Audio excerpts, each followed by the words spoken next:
Here we go. Here we go. Here we go now. Get busy. Is it recording?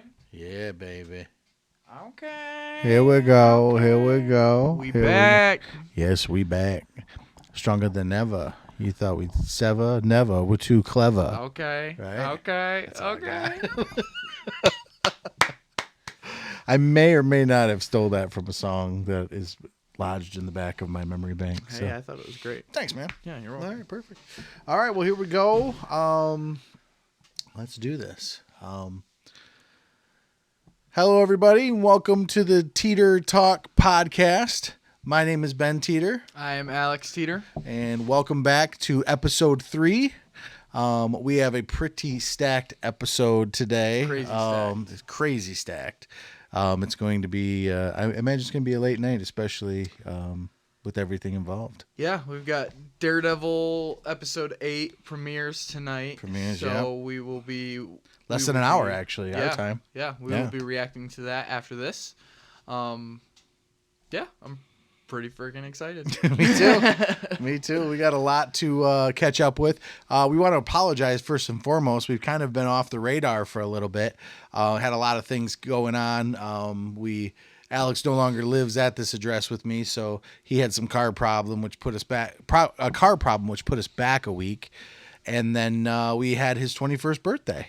That we celebrated in Las Vegas. Las Vegas. Yes, sir. Hey. Alex got to experience the Sin City for the first time, but it was a phenomenal time. Amazing time. We'll put some clips up for sure. For sure. Just to give you all a little insight as to how we spent that week. Yeah, we had a great time. We went to. It just so happened we weren't there for CinemaCon, but CinemaCon happened to be going on right around the same time. At the same time we were there, so we were able to catch up on a lot of stuff with that. Oh yeah, we were able to see a lot of cool posters. It wasn't anything crazy. We just saw kind of the setup of the hallways and everything like that. Saw a lot of big wigs with their IDs wrapped around their neck, their lanyards. So many lanyards. Oh my god, everywhere. You almost felt left out. You didn't have a lanyard. Yeah, on. seriously. Yep. I was looking around the crowd thinking like, who can I snag one off? Right. Just like somebody drop one. Yeah. I couldn't. I sat there looking around like, come on, somebody just put one on. Put one on. Like hang it up somewhere. I'll grab it and we'll be in. Oh yeah. I was actively looking throughout the Same. throughout I didn't the realize entire you were trip. because Oh, I yeah. was too. Oh yeah. I was too. But that was a phenomenal time. So much fun. Yeah. And we met the Escape Pod podcast boys. That was a huge thing. Huge moment. Yeah. We are huge fans of We'll them put a here. pic up. It'll be actually right below, right between us. But yeah, that was a super cool moment. It was one of my bucket list items on that trip. Was my main thing was to check out CinemaCon and try and see the Escape Podcast boys, and we were able to see them twice. We saw them once just roaming through the restaurants. You saw them. Oh yeah. I just happened to be walking, and then Tyler, his cousin, my nephew, yelled at me, "Ben, hold up!" And I look over, and there's Alex pumping paws with Alex and Andrew of the Escape Pod podcast, who, might I mention, were two of the nicest guys in the world. Oh, coolest guys. Oh my ever. gosh, just very humble, very welcoming. Yeah. And I, personally, I just want to thank you guys for being so great. You made his year, I think, with that. It was. It was great. It was great to see you guys. Thank you so much for being as kind and humble as you were. And it was just it was a great time. I think the coolest part about that whole experience was I didn't have to like wave them down to get their attention or anything. I locked eyes with Alex and he saw me and started walking over to me. Like I didn't have to ask him and beg him to come talk to me or anything like that. I probably would have. Excuse me, sir. Yeah. Pardon me, sir. Yeah, he came up to me right away, and as soon as I said I was a big fan, he called Andrew over. Andrew immediately walked up to me and gave me a hug, and it was a great time. Thank you guys for so that awesome. experience. So awesome. So thank you guys once again.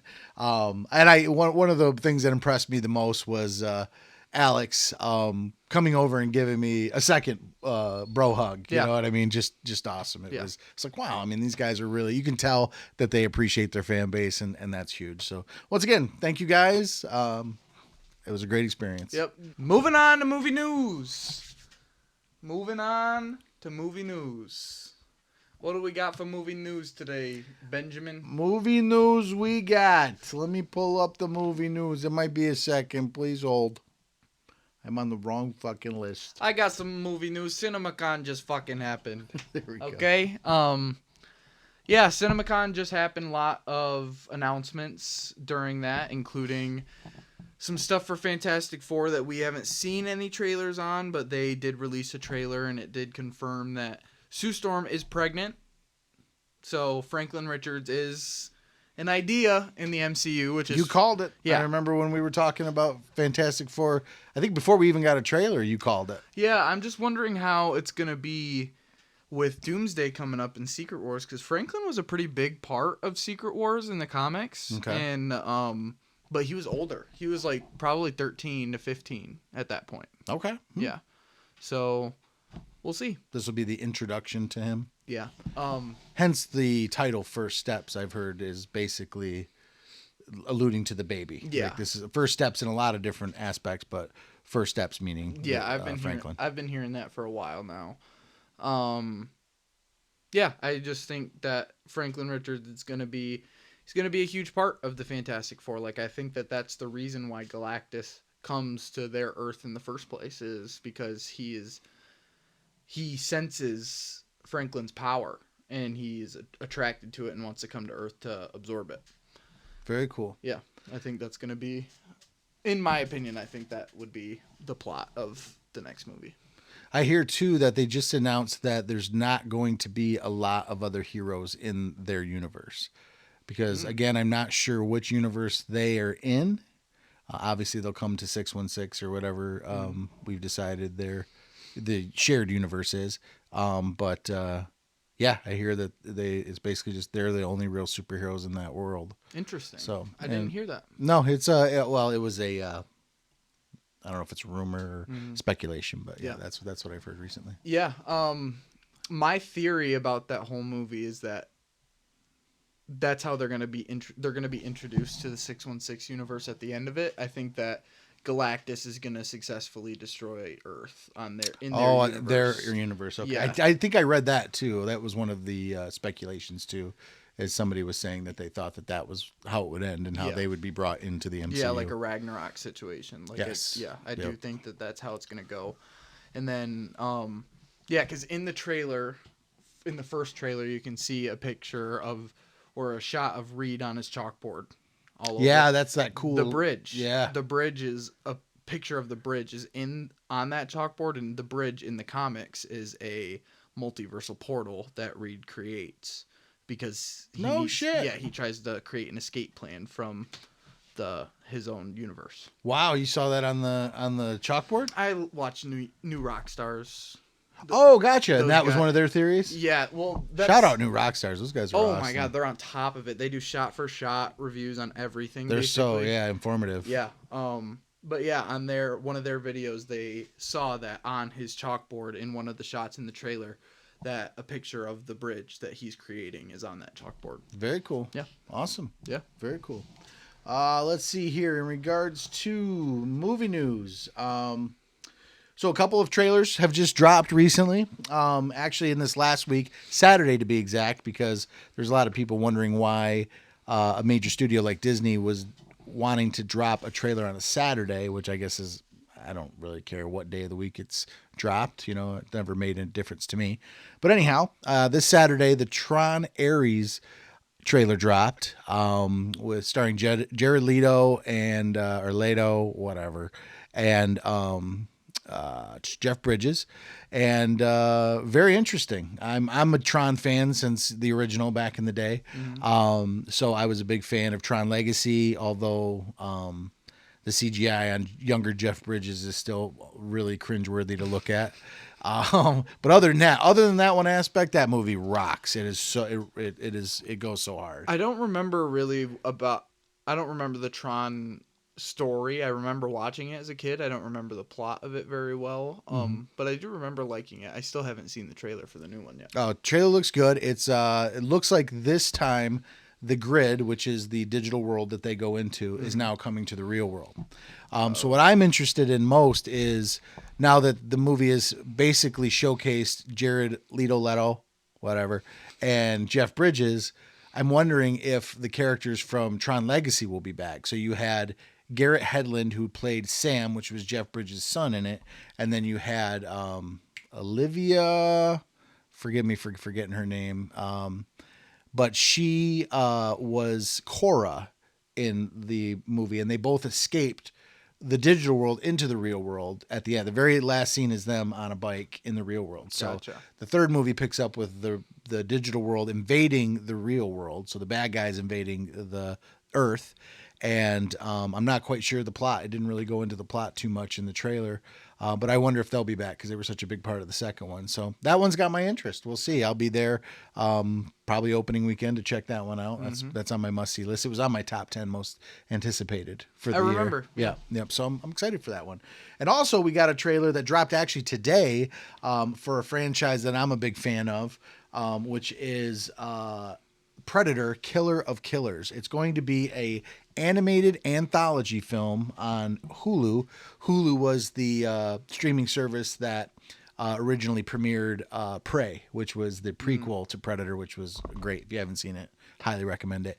But yeah, it looks really good. In fact, it looks like it takes place over numerous timelines. So numerous. One of them was feudal Japan. Another was World War II. In one movie? In one movie, yeah. Interesting. Yeah, I thought it was a series at first, so I had to look that up, but no, it's being billed as a movie. Wow. So, yeah, it looks like, I mean, from the few I could tell, one of which, again, is feudal Japan with samurais and ninjas.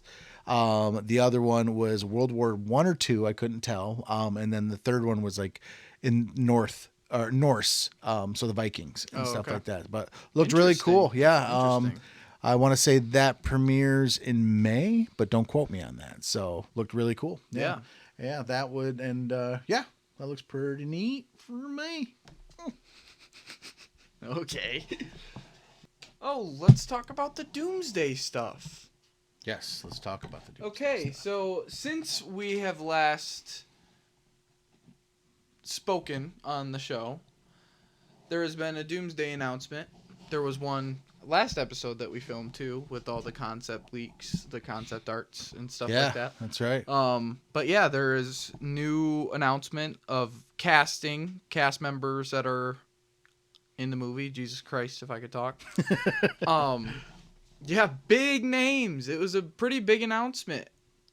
James Marsden, Ian McKellen, Patrick Stewart. Couldn't remember his name for a second. Yeah, all the OG X-Men for the most part. Yeah. Yeah. So that's, I mean, obviously huge. You're gonna have to pull a story out of their ass to pull that off. Oh, that I don't doubt they will. Yeah. But it's, I mean, that's going to be one stacked cast. Oh yeah. Because Feige even said after they did that announcement with all the chairs that still wasn't all of the superheroes. That wasn't all the cast members, I should say. And on that Instagram post, Robert Downey Jr. commented on Marvel's post and was like, well, and that's, I forget what he said exactly, but he said something like, and that's not even it, right? And Marvel confirmed, like, yeah, there's more. Nice. Yeah. So yeah, were there anybody in the lineup that you either were in favor of or did a hell yeah for? Definitely. I think, was Ian McKellen the first X-Men that was announced? Don't know. Honestly, Channing Tatum was a pretty big one for me. Okay. Honestly, because like he didn't spark my interest a lot in Deadpool and Wolverine, but his announcement in Doomsday, it means a lot. Because if you think about it, so Deadpool and Wolverine saved Gambit from the Void at the end of Deadpool and Wolverine. And so they're all on that Earth, which is the X-Men Earth, which is like 10,005, Earth 10,005 or whatever. Okay. And if that Gambit is in the movie, then I can only imagine that the X-Men are going to be coming from that universe. And those universes, because in Secret Wars, it was always two universes basically battling and colliding on who survives. Okay. So my opinion is that it's going to be that universe that Deadpool and Wolverine are in against the 616 universe. Interesting. Okay. Yeah, that'd be cool. I mean, it makes sense. Yeah. Yeah, I think the and I know a lot of people have already commented on it because we're kind of late to the party with it, but all of the reveals of the Thunderbolts that are still alive. Yeah. I remember as soon as they started revealing their names, I'm like, "What are you doing? Yeah. What are you doing?" Because I sent you a text right afterwards. I'm like, "Well, we know who's not dying in spoiler. Thunderbolt." Yeah, exactly. So I was a little bummed that they went and did that, but still looking forward to Thunderbolts. Don't get me wrong. I don't have the concern, and the stakes aren't as high now that I know that a bunch of them are going to make it out. Yeah, I see that, especially with Sentry being the villain and him being like in the newest trailer that they dropped. They just said that like he is bigger than anything the Avengers have ever faced. Oh, really? Oh, yeah. Oh. So yeah, so that I do understand that when you spoil everybody being in there, but I didn't really expect a lot of people to die in the first place. Like, I didn't expect a lot of people were speculating on Red Guardian dying. I know. I thought he might be dying. I had yeah. no thought in my mind that I thought he was going to be dying. Right. I thought maybe one or two. I thought Taskmaster is probably is dying. Basically confirmed. I think they did that character dirty. Yeah. And I don't mean by making it a woman. I just, I know a lot of people are like, oh, Taskmaster was a big deal. Yeah. Taskmaster is a big, and like in the comics and animated series I've seen him in, he's a big deal. Yeah. And I think he was even in a couple of the games or something to that effect. But anyhow, yeah, he's always been a formidable force. And I mean, they kind of at first, obviously he was a mute, he didn't talk at all. Which I thought again was a disservice, and then the big reveal was just kind of eye rolling. It's like, okay, really, Right. So anyhow, yeah, hopefully they do die. I mean, yeah. I'm not really interested in. I'm not going to see Thunderbolts for Taskmaster. no, it's the one, it's Marvel. Two, it's the cast. They're just stacked and they're all good. I love David Harbour. I think he brings a game to just about everything he's in.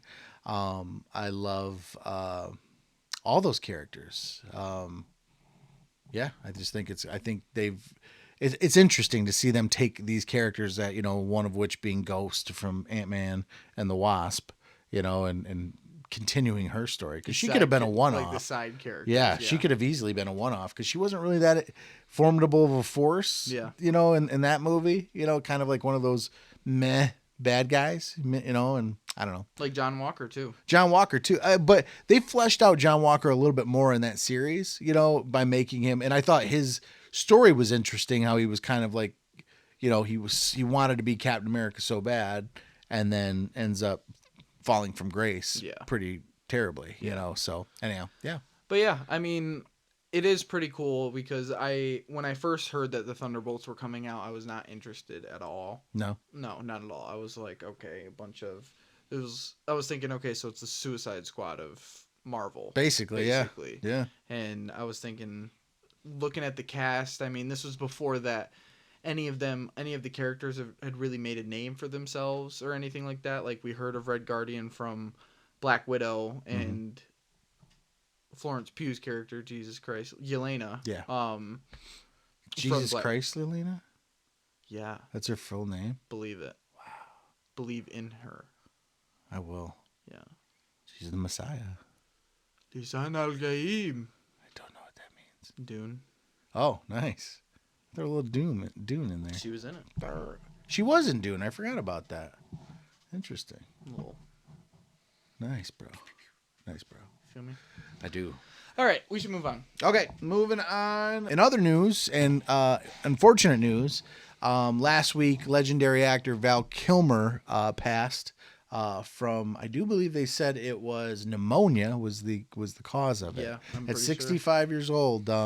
I know he's had a bout with cancer, throat cancer for a while there, which is, you could tell that they actually worked that into the Top Gun storyline, that he was suffering from cancer. Did they? Yeah.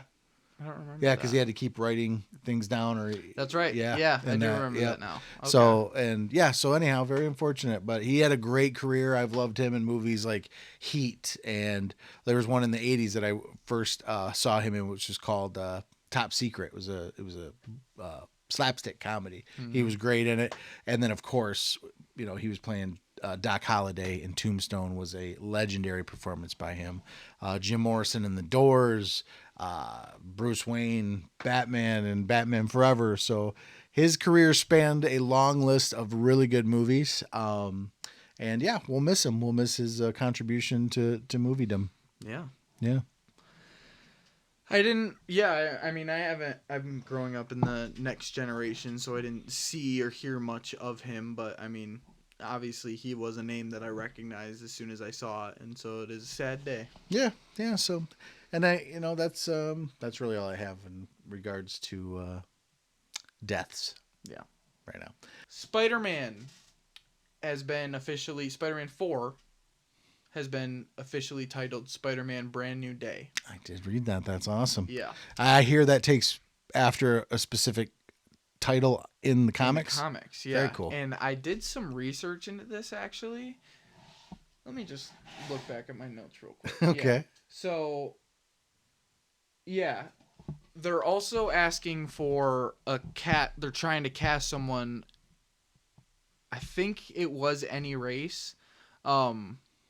But 30s to 50s, and people are speculating that it's Mr. Negative. I did read that. Yeah. Stephen Yeun was being considered, or That would be sweet. people are speculating because, Yeah. for whatever reason. But yeah, I think a Mr. Negative storyline would be sweet, especially with how they portrayed him in the Spider-Man games. That was great. Yeah. That was awesome. I think seeing that live action would be super cool if they did it right. Sure. Brand New Day it's only one comic book, but it's the comic that starts off a series for Spider-Man. And in that series, Mr. Negative is known as a recurring villain all throughout that.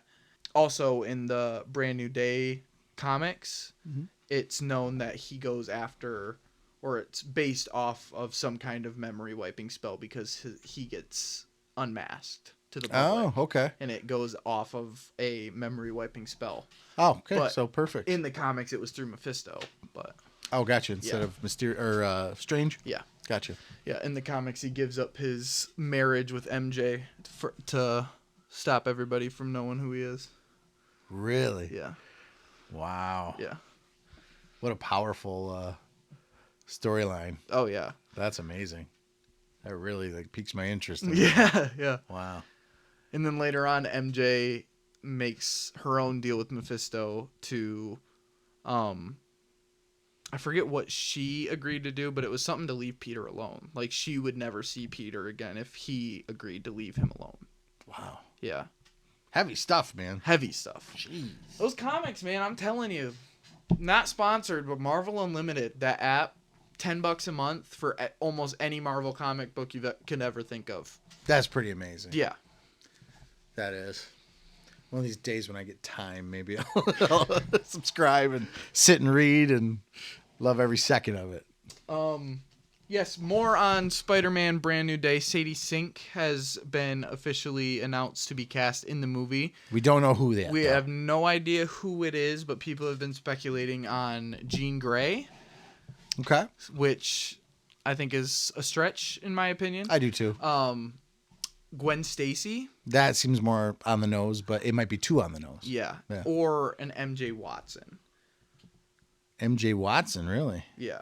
So from a different universe?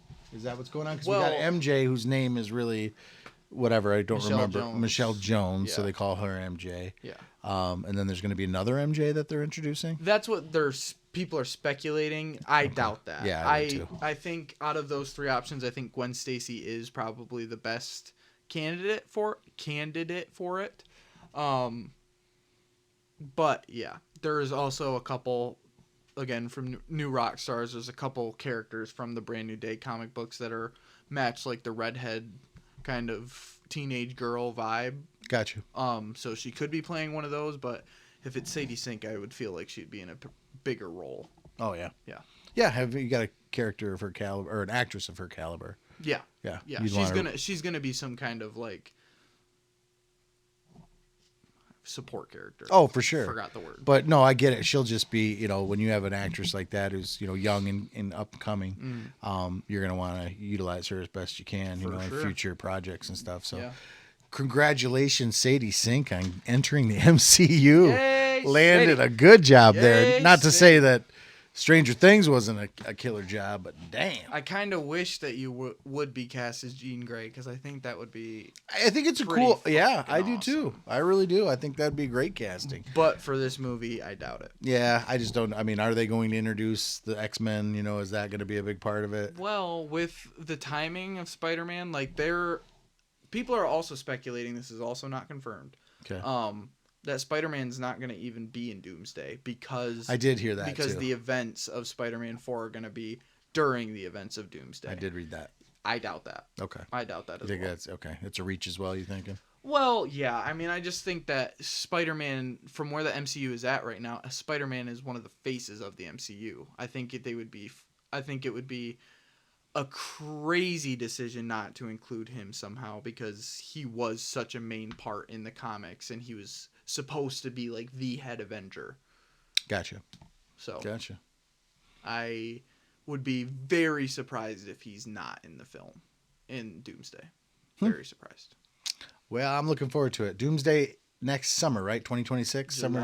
of 2026. Cannot wait. That is going to be a banger.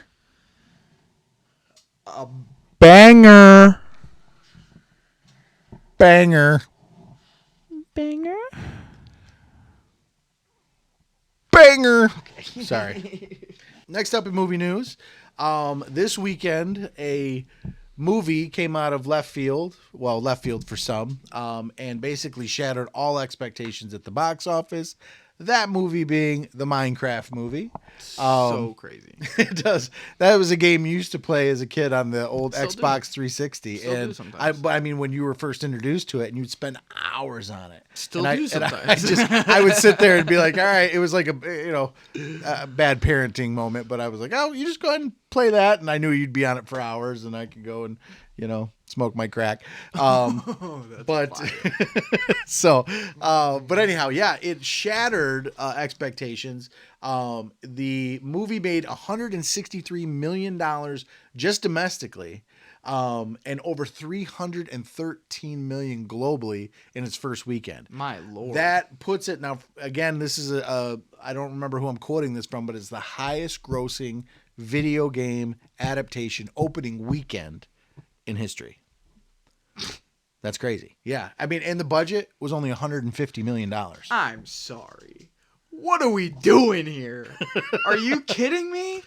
I understand the hype of it, but you see a trailer of Jack Black going, "I am Steve," Yeah. and it's And any other Jack Black movie. And an out of shape Jason Momoa. You know what I mean? Nothing against Jason Momoa, buddy. You drink all the Guinness you want. You're the man. But like I'm saying, like the most unexpected stars. I mean, Jack Black, he's Jumanji. He's the guy to put in those movies. And I think he makes a good fit for it, Jason Momoa, I would have never guessed that he would be in a Minecraft movie. Well, it's now at the point too where it's like, if you're going to make a live or an adaptation of a movie, Mario was great.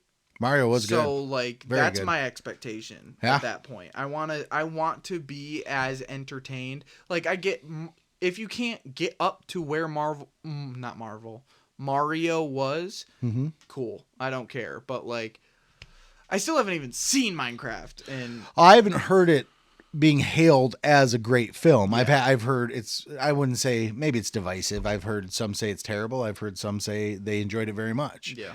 But I don't think anyone's ever even putting it on the same platform as Super Mario Brothers, which was highly regarded. I mean, that movie, when it came out, everybody was blown away at how good of a movie, how entertaining it was, and how good looking of a movie it was too. And you encouraged me to go see it. And I loved it. I think you took me the second time. I watched it like 3 times. And then I watched it again when it came out on streaming and thought it was just as good. Yeah. So that's a good flick. Man. Great flick. Yeah. Last of Us Season 2 is releasing this weekend, this Sunday, April 13th. We have both played the game before. We both know what is coming. We do. For those of you that don't, I'm not going to say anything, but No spoilers at this point. just buckle up. Buckle up. It's gonna be a crazy. I don't even know how many episodes are announced to be releasing. I don't either.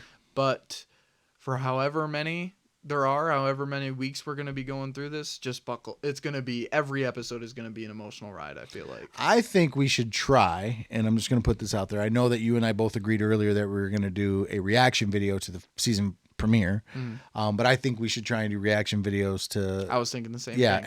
every episode. You know, same because thing. we love that show so much. It makes all the sense in the world to follow it through and record our thoughts and our reactions to it. So look forward to that. Yeah, the video game, just for context, in my opinion, is the best video game ever made. I thought that of The Last of Us, the first Last of Us, and then I thought that the second one was even better. Yeah, I agree. Yeah, I agree. We did touch that in the last podcast. Good. We did. We got a whole segment of Last of Us that we talked about. Huge fans, can't wait. Well, I am literally chomping at the bit to watch that. I'm literally shitting my pants. I am not literally doing it. I did that earlier, but I could literally shit my pants. Yep, there he goes. There goes the shitting. Sorry, shitting microphone Sam. listeners. Also, in movie news, David Fincher, who has directed movies like Seven, The Game. I don't know why I'm drawing a blank, but numerous great movies. He's a phenomenal director. He has signed on to direct the sequel to Once Upon a Time in Hollywood, originally written and directed by Quentin Tarantino. As far as I know, that's one of the first times in a long time that a different director is directing a Quentin Tarantino script. He has been his own writer, producer, director for as long as I can remember. I think one of the last movies I remember he wrote that wasn't directed by him was True Romance, which I just remembered is not in my top 10. Shit. I think you'll be fine. Damn it. Anyhow, I'll put Top Romance, True Romance. True Romance, yeah, and I mean, we'll watch it together sometime. I feel like if it was in your top 10, that you would have shown me it. I know, but still, it's got to be an honorable mention for sure. So anyhow, gotcha. But yes, so David Fincher is directing the sequel to Once Upon a Time in Hollywood.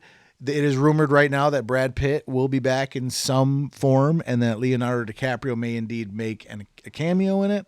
But I'm super hyped for that one because, one, David Fincher's a phenomenal director. Two, with the script by Tarantino, I don't know how it couldn't be killer. You know what I mean? Yeah. So I'm looking forward to that one. I haven't never heard much about that. Never seen the first one, but yeah, I mean, I recommend it. Sounds very interesting, and I'll definitely be watching it. Quentin Tarantino is one of my favorite directors of all time, and that is probably, and this might be a hot take to some, but it's probably my least favorite film of his. Oh, okay. Yeah, Jackie Brown is my least favorite film of his, and I know people will just go off about that, but Once Upon a Time in Hollywood's a close second. It's just not my favorite. So Gotcha. Good movie, still a good movie, you know, but just not one of my favorites of his. Moving on. So, yeah, let's move on to the shows that we have seen that have been released recently. So, big one, Invincible, season 3. Yes. I mean, do you want to start with ratings? Do you want to? Yeah, sure. We can start with ratings. Or should we finish with rating? Well, you've probably got a lot to say about it. I did the reaction video on it. For those that haven't watched that, that's on our page. Go check it out. But it was clear that actually at the end I said I was going to wait till our review to give my final thoughts on it. So you go right ahead. You're the big Invincible fan. Yeah. You've since purchased the compendium, correct? Yeah, I've read through 1 and almost all of 2 now. Wow. And there's only 2 parts to it? There's 3. 3. Gotcha. Yeah. Okay. So yeah, I'm a good part into it. I freaking loved the show. Mm-hmm. There are times where I think that the show is better than the comic book.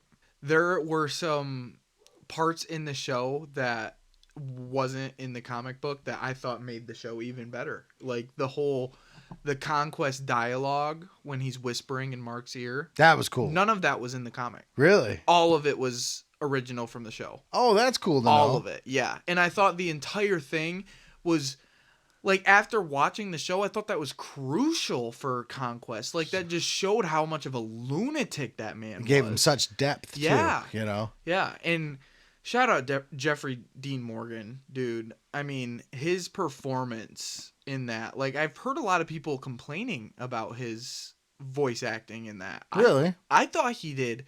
I don't think there was anybody that could have done that better than him. So I'm going to disagree with you on Really? that. I am. I didn't think he did a bad job at all. I think he still did his Negan shtick. Yeah. I do. I think, but I don't think that, I think that's, and I'm not ripping on Jeffrey D. Morgan. I like him. I liked him as Negan, but I think he's been doing that part for so long, he doesn't know much else. Well, yeah, I agree with that part. I just thought that the Negan shtick worked for Conquest. Do you? Yeah, I thought it really did. It just kind of like, when I heard him whispering like that in the part where he's like, "Are you crazy?" and slams him on the ground, I thought that sounded a lot like Negan to me, and I liked, because I loved it. That's what you thought of Negan when you first saw him, was this dude's a lunatic. Sure. And it gives you that same thing, but Conquest is just this all-powerful being that can destroy the world in a matter of hours. That was an amazing character. It really was. For the limited time he had on screen, I mean, basically an episode, full-length episode, but he was just a force of nature. He was something else. Yeah. And I enjoyed him. I did. I don't want it taken the wrong way that I didn't. I thought the performance was good, but knowing who it is, I couldn't help but hear Negan and his Negan-isms throughout it. Yeah. And that's what kind of made me go, Again, like the performance overall, just thought that maybe Jeffrey D. Morgan could, broaden his horizons a little bit, maybe. I gotcha. But that's just my take. I gotcha. Yeah. Well, it's finally something we can disagree on. There we go. Agree to disagree. Yeah. I mean, it sucks that you're wrong, but no big deal. Yeah, fuck you. Okay. But, yeah, overall, I mean, I've told you this before. After season 3, how good that show is, I'm putting that as my favorite show of all time. All time? All time. Dude. I don't give a brick. I'm so serious. That's such a hot take. I'm so serious. Over Breaking Bad. Yeah. Over I've thought about Last of Us. We'll see how season 2 for Last of Us is, but the 3 seasons, I get it. The 3 seasons of Invincible compared to the first season of The Last of Us, yes, I'm putting Invincible over. But I think I've got to go back and watch it, but I don't remember, and it could be because of the hiatus that show took in its second season, that it wasn't as high. I didn't like it as much as I liked the first season. Yeah. So the second season is my least favorite. First season I thought was great. Had me hooked on the second season, and I was going to ride that out no matter what. Yeah. But then season 3 took it to another level. I will give you that. I loved every bit of the third season. Yeah. I think it's worth all the hype. Yeah. But yeah, I don't think it's definitely not my favorite of all time. That's interesting. And I stand on it. Okay. 100%. You, the kid who watches The Office on repeat. Better. Wow. Better. Wow. Okay. Hey, I'm not judging. I'm just saying that's a hot ass take. Dude, there's not a show out there that's got me at parts looking away because of how intense some scenes get, like almost closing my eyes. Right. And in that same episode have me leaning in with my hand over my mouth, heartbroken about something. Sure. I've never been so riveted in such opposite ways before. But yeah, it's just every second of that show, my jaw is on the floor. It's a very impressive show. Yeah. I will give you that. Better than anything ever. Wow. So. I don't agree with that whatsoever, because we're going to have to eventually, I think probably next episode, do a top 5 favorite shows. Let's do it. Maybe even top 10. I don't know if I'd be able to come up with a... Maybe. I mean, I've been around the block a bit, so I could probably come up with 10. All TV shows, I feel like we can come up with 10. Probably could. I feel like I can come up with 5 off the dome right now. Okay, that's probably true. Yeah. All right. Well, gives us time to think about it for episode 4. But I think that should be our top 10 on episode 4. I'm down for it. Okay, so Invincible season 3 out of 5. What's your score? 4.5. 4.5. Yep. Respectful. I think it is the best season in the show. Mm-hmm. 100%. I do. One thing that marked it down points for me was some of the animation. I agree. And I mean, these are all just nitpicks and stuff, but like some of the voice actors hired this season weren't like the best for the role. Like even Aaron Paul, honestly. I remember you had an issue with the Aaron Paul I episode. I loved him. I always love everything Aaron Paul's in. It's just I don't think he was displaying too much emotion for the animation of the character. I think personally Aaron Paul got his next 5 years of therapy out in that role. Oh my God, yeah. I mean, he must have gone home exhausted after every session. Yeah. And Powerplex in the comics, he is a mentally distraught character, and he's No, well, maybe that was his. I get it though. I get like he went extra. Yeah, that's why I'm not giving him the discredit for it. I'm giving it to the show because I think that the show's animation did a disservice to that character. Agree. That's why it lost in a complete star for me. Yeah. Just because Aaron Paul did his job for the voice acting, the animation just didn't live up to that. I like agree. In the comic books, the faces that guy makes and like how emotional that man is, Aaron Paul matched that Powerplex perfectly. But the animation couldn't quite capture it. Right. Gotcha. Exactly. Gotcha. Exactly. I gotcha. Yeah. I when you're done with that compendium, I'd love to read it. Dude, yeah, I'm almost done with it. No hurries, but once you're done, I'd really love to. I don't own the first one. I can get it, but I don't own the first one. Oh, is there a compendium before that? The one that I have is 2. Oh, I've read the first one. I don't own it. Oh, gotcha. Yeah. I'm sure I can find it online somewhere or something like that. Or I'll check out a comic shop when I'm in TC next time. Yeah. So the show. Cool. Because I need to go. I'm almost done with number 2. I need to go get number 3. Nice. All right. So perfect. just let me know. Yeah. So, out of 5, what would you give Invincible? I would give it a 4 out of 5. 4? Yep. And again, it's basically because of the animation. Yeah. Now that animation, you can see where it kicks in. I mean, it's clear as day. But it's like, and again, I've made mention of it before, where it's almost got this Saturday DC cartoon feel to it. You know, and I can appreciate from an artistic standpoint why they decided to go that route. It's a little bit of a throwback.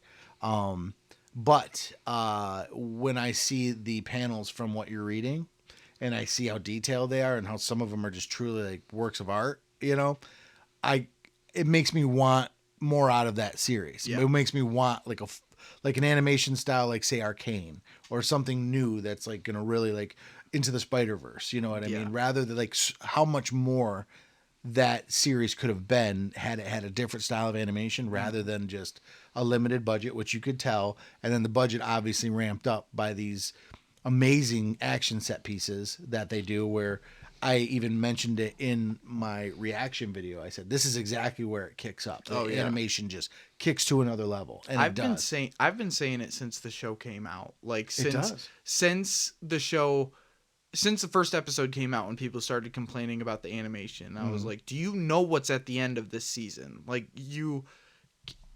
from a timeline standpoint, people knew that Conquest was going to be the ending of this season, basically. Oh, gotcha. And Amazon titled all of the episodes and showed like a picture of each episode, so you could kind of tell where it was going to be. Yeah, so you knew where the story was going to go, what the story was going to be in there if you read the comic books. And so I knew, after seeing the animation from the first episode, I knew what they were doing. I knew their plan was to bunch it up at the end. I knew from the start, basically. And so I think I've told you that a couple times before. I've told anybody that I've been talking to about Invincible that that was coming. But yeah, I'm glad that they did, because it made the ending so much better with that animation. And yeah, I just rest of the season was so good that I didn't care about the bad animation. Had let me start that over. Had it had more consistent animation throughout, like when those action set pieces kick in and it is just flowing, hair's blowing the right way. Had that been consistent throughout the seasons, then this would have gotten a 5 for me, or a 4.5. I rarely hand out full-fledged 5s, but yeah, consistency was key. I felt that it kind of dipped here and there, and again, it's due to budget. I get it, you know what I mean, but that's where I stand with it. And I totally agree with you on that. All right. Something else we agree upon. Go figure. Yeah. I mean, we don't agree on where it stands all time. Hell no. Would you even say it's top 10? I'd have to go through. I'm not going to give it that. Really? I enjoyed the hell out of it. I truly have.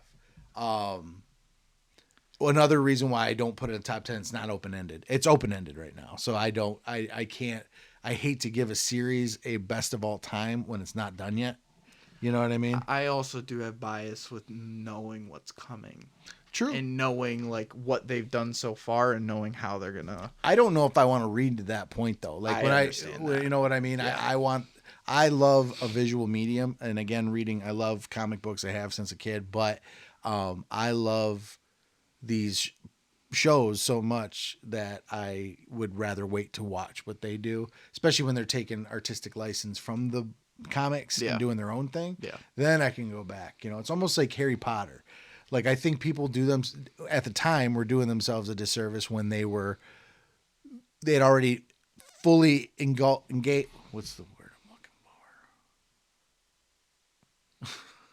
I'm getting stoned right now. I saw it in your eyes and I started going. Did you? Oh yeah. Uh-oh. No, you were doing fine. It was it wasn't like they were getting, it was just like almost like a glaze where you just started getting a little more relaxed.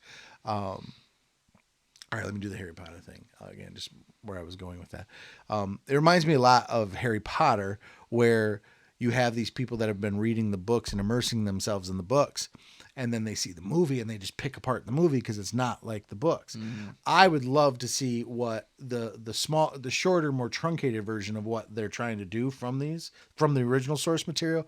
Watch that, then go back and read the source material, and then gauge the two. You know what I mean? I think it would be cool once I finish the book and giving them to you then, because I feel like Invincible, the show is so close to the story of the comics. Mm-hmm. Like, there's very rarely a difference kind of thing that you'll know. Like, if you watch an episode and then go to read the comic book of that episode kind of thing, you can totally do that because the ending points are basically the same. Make the parallels. I mean, obviously it's almost panel for panel in a lot of situations. Yeah, you'll know exactly where to stop after. Like, if you've seen the episode, you'll know where to stop in the comic. Cool. Yeah. Well, I look forward to reading it. I do. I look forward to season 4. Again, thought it was a great show. I don't know if I'd put it in the top 10 of all time. But we'll see. You never know. Like, shit the bed in season 4 or 5, and then you're like, well, it was great. Like Game of Thrones. That fucking show could have been one of the best shows on TV, but they fucked the ending, and it's, dragging ass. I just don't know. I don't know how they would ruin it. Like, just because how they. I'll agree with you with season 2. How that's probably my least favorite. But it was still good. And, it was still entertaining. Yeah, and the way with the content that they've been able to make within these first 3 seasons, like, people are just gonna keep handing them money to make it better. Oh no, I imagine with all the viewership that they've had, I think it just gets stronger every season. Word of mouth too. Like, they have the story written already, based. Like, they've got the blueprint set out in front of them. Exactly. And I think, based on what you've said, is that they've taken a little bit of creative license here and there. Hence the whole monologue of Conquest. Thank you. Yeah. So good for them, because that was I didn't know that, and that gives me more respect for the show. Knowing that they took that and made that into its own thing. Yeah. So very cool. Yeah. Very cool. Okay, Daredevil up to episode 7. We are watching episode 8 tonight. Yep. Reaction video will be up after this. Yep. So, what do you think of the show or of the past couple episodes that you've seen that we haven't talked about so far. Gotcha. So we basically in our last episode talked about the first 2 episodes. Yeah. Okay. And now it's episode 7. Now, yeah. So again, we apologize for the time it's taken to get back to this point, but we have now gotten 3, 4, 5, and 6. 3 was the one with White Tiger. Yes. So White Tiger, I thought that was a very good episode. Great It took us episode. back to the courtroom drama aspect of the show, the Netflix series, Yeah. which I liked quite a bit. Yeah. And also bringing in the corrupt cops and the White Tiger storyline. I thought that was great. Loved the way it ended. So I really liked the trajectory the show's going in. 1, 2, 3, I think knocked it out of the park. Then we hit 4. 4 was, I don't remember what 4 was. That I think that's the one that introduced the Punisher. Yes, you're Okay. right. You're right. That Yeah. was it. Yeah. Okay. Yes, it was because At the end of spoiler episode alert. 3. We gotta let people know we'll be talking spoilers on Daredevil. Obviously, we're getting caught up. Yeah. But Hector's killed. Yep. At the end of episode 3. Matt is currently is reeling from the death of that, but showing a strong exterior. Then seeks out Frank, aka the Punisher, which is one of my favorite scenes. The two of them back and forth. John Crazy Barenthal's performance in that. John, I gotta admit, there's sometimes that I watch your performances and I'm like, he's doing his Barenthal thing, but dude, mwah, I mean. He's an amazing Frank. The two of them, they're back and forth, and the punch, and then how he grunts at him and growls like a animal just makes me want to see more of the Punisher. I know they're doing a special coming up or something like that, and Barenthal's actually going to be, I think, producing it and writing it. Wow. Yeah. So Wow. He's basically he just came out in an interview. I'm paraphrasing, but he was saying how. Frank is a part of him. Frank is in his blood. He's been breathing Frank Castle for basically the last 10 years. I think it's about 8 at this point because anyhow. But yeah, so that he's been living, breathing Frank Castle. And I've always thought he's a good Punisher. He never came across as my ideal Punisher. Yeah. But I loved what he did in the show. I loved what he did in Daredevil season 2. And I'm just really looking forward to where he goes from here. So is this project going to be Marvel? Yeah. Marvel Studios? Yeah. Holy shit. Good Yeah. for him. Yeah. Good for him. Yeah, he's writing it right now, so Wow. they're gonna have their own spinoff. I hope we see more of him in the series and in the last 2 episodes. I don't think we will. That sucks because I love it. Like that fucking scene was so like, oh, here he is, and I love that he didn't look like in his past because that's one of the things, and I'm an aesthetic kind of guy. His past looks in other seasons. I'm not feeling it. Like, I grew up, Punisher was one of the first, other than Batman, one of my first favorite comic book characters. And Frank Castle is a tall, brooding, just hulk of a man, and Barenthal isn't, he's a, I won't say shorter. He's not, he's probably taller than me, who isn't. But the way he embodies Frank. Sorry. You're okay. I just saw the cloud. Yeah, I was thinking. So I could be getting these mixed up because I was like, I've been rewatching Daredevil season 3 of the Netflix show kind of at the same time as Born Again. Okay. So, was the meeting Matt and Frank meeting in Born Again? Was that the only time we've seen Frank in that show? Okay. Yeah. Okay. They've shown the skull on the guy that killed Yeah. Hector Ayala, Okay. aka White Tiger. Okay. But that's it. That's the first time you've seen him.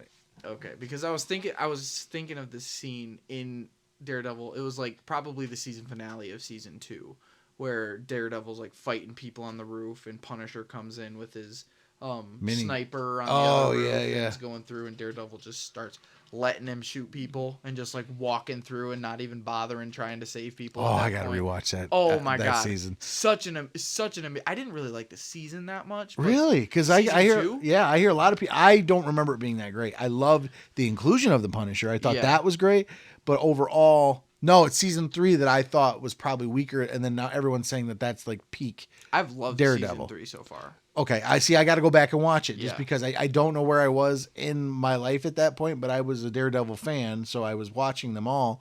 But I don't remember a lot of the plot, a lot of where it went. So I need to rewatch it, which is what I'm glad I'm doing now. I'm almost through season 1. I think I'm like episode 8 or 9 or however many there are. I'm almost at the end. But I'm looking forward to watching, season 2 and seeing the inclusion of Frank. That ending, that was the best part of the whole season for Was sure. it? Was that scene right there? And, yeah. But other than Frank's inclusion, you didn't really find the season. You found it to be lacking, basically. The only thing I liked about it was Frank's inclusion. Okay. Now, one thing I want to break away on, and I'm going to go on a tangent here because in past videos, I always bring up Marvel's recent costumes. Mm-hmm. I am not a fan of the new costume, the Daredevil costume. Daredevil I'm costume. not. Now, I have seen, and I wonder if I'll put the pic here, whichever it ends up being. The season 2 of season 2, possibly, and this isn't hyperbole, but the black suit with the double D on there, dude, best Daredevil costume we've gotten so far. Yeah. I'm so excited. I saw that and was like, oh, why the fuck didn't we start there? That's real too. Yeah. Like that's season 2 footage. Yeah. But So okay, excited. let me rewind. So black suit aside, which we have, it's not quite in our midst yet. Yeah. But rating the new outfit, what is going on with the patterns in there? Like, you got a great thing going in season 1 and season 2 with the sleek helmet and stuff. Now they all got to be embossed with some kind of pattern. I don't fucking get it, and I don't fucking like it. Like, I just don't. I'm sitting there, like, watching it, and at points he's moving, and I see it's bunching up in the shoulders. It's all padding and stuff. Now, I get it. You want to be more of a... Yeah, again, I'll use the word tactile. I get it. But they had a good thing going in season 1 and 2. Refine those aspects of the costume and therein improve upon it. Almost like they did with Deadpool. Yeah. Deadpool had a sweet costume. And then I thought that they refined it for the MCU. Yeah. You know what I mean? I thought it was great. But, Jesus, I had the same bitch in Captain America Brave New World. It's like, calm down the costumes. Too much. Too many layers. Just, keep it tactile. Keep it very streamlined, and you're good. In my opinion. I understand that. It hasn't really bothered me much, his suit or anything like that. I thought that when he wears it, he looks great. Okay. But yeah, that's just not something I necessarily focused on very closely. And the CGI sucks. I didn't really notice any problems. There's with some CGI in it. the last couple episodes. There's a few episodes, or a few in the first season. Sorry, let me start that over. There are a few episodes where the CGI is noticeably bad, and I don't mean like original Daredevil Ben Affleck bad. I mean like not far from it, but pretty close. It's when it takes me out of it because I know it's CGI. It's got to strike against it. Because I have seen some points where you've what you're talking about with Daredevil and the CGI. Sometimes I wonder if we didn't have the Netflix series and have his action in that, if that would be a thing. Like if people's problems with the CGI would be as much of a thing. They barely had any CGI. Well, that's what I'm talking about, is because you've seen Daredevil in his combat in the Netflix show, like people are expecting more of that, and then seeing him jump higher in the air and seeing him. Well, it's every time it has something to do with the baton. Every time he's traversing with the baton. Now I get it. You know what I mean? It's hard to make that photorealistic, the movement and everything. I get it. Don't get me wrong, but you can do it. Yeah. You know what I mean? With cuts between a real actor, getting yanked up by a thing and then cut to a quick shot of an animated character that's not necessarily moving. He's moving, but his limbs aren't moving, so you can't tell that he's not, they CGI. Yeah. There's ways that they can do it. They're just, again, it's the She-Hulk shit. You know what I mean? Where they look at it and go, nah, good enough. No, it's not. Make sure it's perfected. I got what you're saying. I don't want to be able to see it. So we left off with episode 4, which was the Frank Castle episode. Yep. Episode 5, I do believe, was the bank heist. Yes. Okay. Yeah. Which I thought was one of the weaker episodes. I rewatched it. I did Okay. think it was one of the worse episodes or the weaker episodes, but going back on it, I mean, I do have an appreciation for it because I go back and think they were originally supposed to have 19 episodes for this first What are season. you thinking?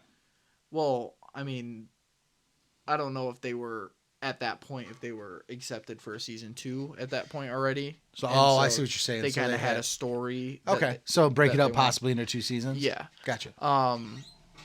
Yeah, because next season is 10 episodes, and that Makes sense then. adds up Okay. to 19. Right.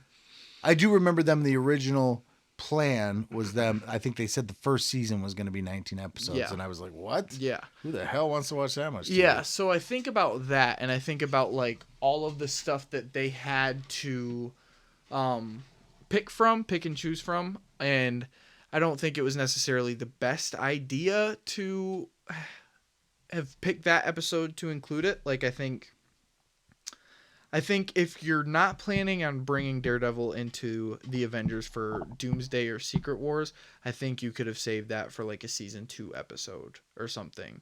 Where it's starting to transition into him going into the Where he's starting to interact more with MCU characters. Gotcha. Kind of thing. Gotcha. This is his I wanted this season to be his story. Right. Like I don't care about cameos at this point. I want to see Matt Murdock. Yeah, absolutely. If I think it would almost cheapen it a little bit if you were just suddenly throwing Right. a lot of MCU characters at them. It's like, okay, we Right. get it. They're standing on their own. You know, Yeah. they're transitioning from the Netflix show to Marvel's own thing now, and it's basically, hey, we got this. Right. Trust us, kind of thing. Yeah. Like Just it's step up the costumes and the freaking CGI, dude. Sorry. But yeah, I kind of wish that like I wish that episode could have been replaced with another Muse focused episode. Yeah, so we're skipping a little bit ahead, but not far because isn't it in Muse is the next 2 episodes. Muse is the next 2 episodes. Yeah. Okay. So I love the inclusion of Muse as a character. I think a serial killer that paints with blood is very cool. I love the fact that murals have been popping up throughout the season, and we're just kind of like getting caught up with what's going on. So it's very cool. I just don't think they stuck the landing with that character. Really? I really don't. Like I thought it felt rushed in the last episode where he was. I forget the character's name as far as the Muse's alter ego, but the way he suddenly revealed himself, I thought was fine, but I wanted more. I wanted more time with that character. Yeah. I wanted them to flesh him out a little bit more. Suddenly, he's letting us know, oh, he's the killer, which we all knew. It wasn't going to surprise anybody. But then next thing you know, he's back in his outfit, which I hate. I didn't even think about that, but I'd have to go back and rewatch it to see if he brings like a bag or something in. I don't know what. Yeah, I mean, I'm not sure how he changed. That wasn't my issue. He knocked her out, like right? And I get that his ceremony is to do it in the costume. My issue, and we talked about this very briefly because we rarely talk about our thoughts on the shows until we're sitting in front of each other. So my issue with his costume is the mask itself, while very cool design, it's just a little much. You know what I mean? With the staples and the sides and stuff. I get that looks, hardcore in a way, but at the same time, it's like, keep it simple. Like, this is a serial killer, and I get that they haven't really alluded to him being superhuman in any way, even though in the comics he is. But he's a kung fu master in this one, which was fine. That was a fine little, that's the reason why he can fight Daredevil. But that costume is just too MCU'd. Like, again, it's like he's bulky and he's more bulky. Just keep it simple, stupid. Like, keep a simple mask with the streaks, with a tight fitting shirt. You don't need the muscles on the kid. You can tell they're overdoing it. They're over exaggerating certain aspects of him to make him look more maybe superhuman, maybe superhero-esque, and I didn't buy it. Like, he's a serial killer. You haven't introduced the fact that he's superhuman yet. Maybe when he's in the superhero mode, he gets more jacked or something like that. I don't know. But the transition from his character's alter ego to Muse, I was just like, I just didn't. Something about the costume rubbed me wrong. I was just like, Wow. yeah. So Yeah, I'm honestly on the opposite spectrum of that. Like, I really did like everything with Muse a lot. I can agree with I wish I had more, but yeah, just because I liked him so much. Like, I wanted more backstory to him and make him a more solidified character. I agree with that. But yeah, like the costume and everything that didn't Didn't bother me. I thought it looked great. Like, I didn't think he looked very bulky or buff in it. In fact, in some of the shots when I see him like stabbing the people with the syringe, I think the shirt looks baggy on him, like kind of more rugged on him and stuff like that. Like, just looks like a beat up shirt. Mm-hmm. But I thought he kind of looked scrawny. Did you? Yeah, I thought, and I thought the actor that they chose for him, I thought he did great. I did too. In episode 7, moving on to like episode 7, but in episode 7, when he was talking to I forget her name. I don't even know his girlfriend's name. Yeah, I forget his girlfriend's name. But when he's talking to her and when he was getting adamant about like you sparked a light in me, and just how creepy that got. I thought the actor did great. The nosebleed was cool too. Yeah. Yeah. Oh, yeah. That was neat. Yeah. Oh, why is he bleeding? And I didn't even expect much from the kid, because the last time I saw him in anything was Beetlejuice. Oh, was he the boyfriend of Beetlejuice? Yeah. Oh, what did I see him in recently? I don't remember. Was he in Wednesday? Maybe that was it. Maybe he's in both. I'm not 100%. I don't sure. think he's in Beetlejuice. Beetlejuice? I think he's in Wednesday. I think that's where I recognize him from. I could be wrong. We'll look it up. We'll see who's right. Yeah. Is it Alex or is it Ben? Or is it both? Is he the same dude that we're talking about? Maybe. Inquiring minds want to know. I'm questioning my own. I'm pretty confident. I just don't remember if he's in Beetlejuice or not. That's my only thing. I know definitely he's with Jenna Ortega in Wednesday. It could be that. Yeah, because he ends up turning. He's the one that turns into the monster. Spoilers. No, but he's the ghost. That's what I'm thinking too. But I thought it was a different actor. Maybe it's the same one, but I thought he was a different guy. I'm pretty sure he's in Beetlejuice, because I think he tricks. I remember Jenna the character Ortega. you're talking Yeah. about. Yeah, I don't think it's him. But we'll look it up. We'll look it up. Maybe there's a clause in his contract where he has to do movies with Jenna Ortega, which is not a bad clause. Hell no. Hell no.